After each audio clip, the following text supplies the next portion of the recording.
గురుకులాలకే గతి లేదు, ఉన్న గురుకులాలకే గతి లేదు. మాకు ఇంటర్నేషనల్ స్కూల్స్ ఇస్తారంట, 75% లోకల్ జాబ్స్ ఇస్తామన్నారు, ఇచ్చారా? 3 యూనివర్సిటీస్ ఇస్తామన్నారు, ఇచ్చారా? ఆదిలాబాద్ వాళ్ళు ఇచ్చారా లేదా? యూత్ కమిషన్ ఒకటి మనకు చేస్తామన్నారు. ఎంతమంది ఇక్కడ యూత్ కమిషన్ లీడర్లు ఉన్నారండి? చేశారా? చేయలేదు. 10 lakh rupees interest free loans ఇస్తామన్నారు, ఇచ్చారా? ఇవ్వలేదు. ఈ రోజు నేను బల్మూరు వెంకట్ గారికి, రియాజ్ గారికి అండ్ ఆకునూరు మురళి గారు, నేనైతే సార్ ఎప్పుడు చూడలేదు కానీ కొన్ని వీడియో కాల్స్ లో మాత్రం సార్ ఇంటర్నేషనల్ సమ్మిట్స్ లో పార్టిసిపేట్ చేసి చూశాను. గురుకులాలు చాలా వండర్ఫుల్ ఉన్నాయి, ఎడ్యుకేషన్ సిస్టమ్ చాలా డెవలప్ అవుతుంది అంటున్నారు. మరి ఇది తెలంగాణ ఎడ్యుకేషన్ సిస్టమ్. తెలంగాణ అమరవీరుల సహకారంతో వచ్చిన తెలంగాణలో ఇంకా కూడా తెలంగాణ విద్యార్థులు చాలా సఫర్ అవుతున్నారు. సో దీని గురించి రేవంత్ రెడ్డి గారు పట్టించుకుంటే చాలా మంచిది. Thank you for giving me this opportunity. And వేదిక మీద వచ్చిన ప్రతి ఒక్కరికి కూడా కృతజ్ఞతలు. జై తెలంగాణ. ఎవరైనా సమయాన్ని దృష్టిలో పెట్టుకొని మాట్లాడండి. అగ్రజ మహారాజులకు ఇక్కడ ఉన్నటువంటి తెలంగాణలో మన నిరుద్యోగంతో పాటు చాలా సమస్యలు ఉన్నాయి.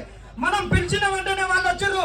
వీళ్ళని పిలిచడానికి కారణం ఏంటంటే వీళ్ళు ఒకటే అంటున్నారు, మీరు రాజకీయం చేస్తున్నారు అంటున్నారు. మీరు రాజకీయం చేయడం లేదు, సామాజిక సమస్య. మేము సామాజిక సమస్యను సామరస్యంగా పరిష్కరించుకుందామని 16 నెలలు కష్టపడ్డాం. మీరు 16 నెలలు కష్టపడ్డా ఇవ్వలే కాబట్టి అన్ని రాజకీయ పార్టీలను పిలుస్తున్నాం. ప్రజాస్వామ్యంలో మీకెంత హక్కు ఉందో మాకెంత హక్కు ఉంది. ప్రజాస్వామ్యంలో ఏ సమస్య అయినా ఒక రాజకీయ రంగ పులుముకుంటేనే అది దానికి పరిష్కారం అనేది ఉంటది. కాబట్టి అన్ని రాజకీయ పార్టీలను పిలిచినాం. వాళ్ళు ఒకటి అంటున్నారు, మీరు రాజకీయ పార్టీలను ఎందుకు పిలుస్తారు అంటున్నారు. మేము ఒకటే సూటిగా ప్రశ్నిస్తున్నాం. మిమ్మల్ని అడగొట్టడానికి బీఆర్ఎస్ లో ఉండి మిమ్మల్ని అడగొట్టడానికి ఒడగొట్టి గెలిచిన వాళ్ళను మీరు కాంగ్రెస్ లో కలుపుకుంటే వాళ్ళు ప్రతిరతలయ్యారు. ఈ రోజు మేము రాజకీయ పార్టీల మద్దతు కోరితే మేము అవలోకనమైన అని అడుగుతున్నాం.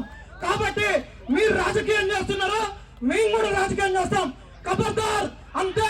అన్ని రాజకీయ పార్టీలను కలుపుకొని పోతాం. దీన్ని దృష్టిలో పెట్టుకొని ఉండండి. ఇంకా వేరే వాళ్ళకు వెళ్ళడానికి అవకాశం ఉంది కాబట్టి వాళ్ళని తొందర మాట్లాడించి పంపిస్తాం. ఇప్పుడు ఒక్క నిమిషం అంజిరెడ్డి అన్న వేరే మీటింగ్ ఉంచుకొని అక్కడ ఉండి కూడా మధ్యలో వాళ్ళని రిక్వెస్ట్ చేసి అడిగి రావడం జరిగింది. అదే విధంగా జూరకంటి రంగన్న కూడా మధ్యలో ఒక మీటింగ్ ఉండి కూడా మనం పిలువగానే ఎమ్మటే వచ్చారు. మీరు దయచేసి వాళ్ళ తరఫున మిమ్మల్ని అందరినీ చిన్న క్షమాపణ కోరుతున్నా. వాళ్ళు మధ్యలో పోయిరని అనుకోవద్దు. వాళ్ళు మాట్లాడతారు. ఏదన్నా మీరు వారిని అడగదలుచుకున్నా, మీ డిమాండ్ ఉన్నా వాళ్ళు మాట్లాడేటప్పుడు కింది నుంచే మీరు ప్రశ్నలు సంధించండి.